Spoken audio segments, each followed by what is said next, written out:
మన యొక్క చూపు మంచిగా ఉండాలి.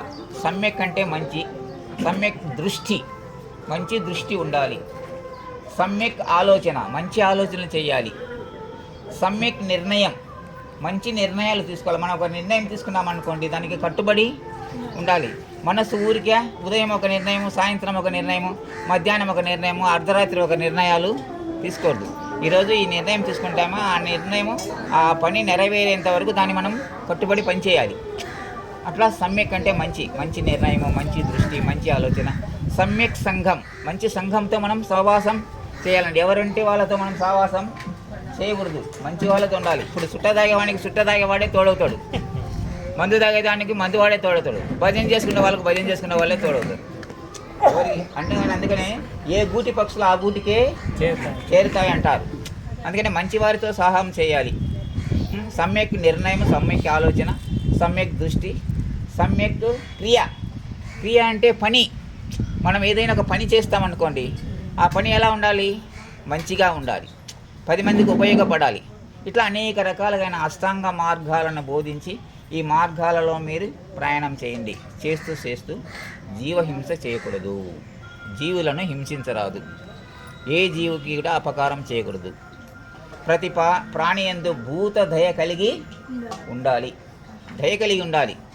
అందుకని ఆయన దగ్గరికి ఉడతలు వస్తుంటాయి, కుందేళ్ళు వస్తుంటాయి, అన్నీ శరీరం మీద పాకులాడుతుంటాయి. రమణ మహర్షి దగ్గరికి కూడా వస్తాయి. ఆయన ఏం చేస్తాడంటే, ఆడుకోమ్మా ఆడుకో, ఈ పక్కకు రా అని ఆయన తీసి మళ్ళీ ఈ పక్కకు పెట్టుకుంటాడు. సో ఆ విధంగా ఆయన ఆ విధంగా చేసి జ్ఞానాన్ని బోధిస్తూ 80 సంవత్సరాలు జీవించాడు. 80 సంవత్సరాలు జీవిస్తూ లాస్ట్కు అంతిమ కాలంలో ఆయన శరీరాన్ని వదిలేస్తాడు. అట్లా గౌతమ బుద్ధుడు మహా గొప్ప వ్యక్తి, సిద్ధోధన మహారాజు, రాజకుమారుడు దేనికి వచ్చాడు? సన్యాసి మార్గానికి వచ్చాడు. సన్యాసి మార్గంలో ఏముంది? ధర్మం ఉంది, నీతి ఉంది, న్యాయం ఉంది, భగవంతుని యొక్క దృష్టి ఉంది. భగవంతుని దర్శించుకోవాలంటే మనం ఈ మార్గంలోనే పోవాలి. ధన మార్గంలో ప్రయాణం చేస్తే ఏమొస్తుంది? అహంకారం పెరుగుతుంది, నోటిని అదుపు పెట్టుకోలేము, ఇష్టం వచ్చినట్టు మాట్లాడతాము.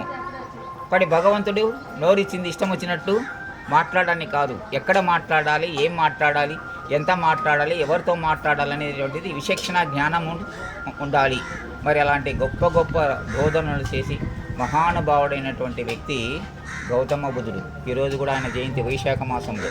కాబట్టి ఈరోజు వైశాఖ మాసంలో చేసేటువంటి దాన ధర్మాలు, అన్నదానాలు, వస్త్రదానాలు చాలా మంచి ఫలితాలను ఇస్తాయని మనకు శాస్త్రం చెప్తుంది. కాబట్టి మరి గౌతమ బుద్ధుడు అలాంటి జీవితం గడిపి సన్యాసిగా జీవిస్తూ మంచిని బోధిస్తూ మంచిగానే జీవించాడు. అందుకనే మనం ఈరోజు ఆయన గురించి చెప్పుకుంటున్నాం.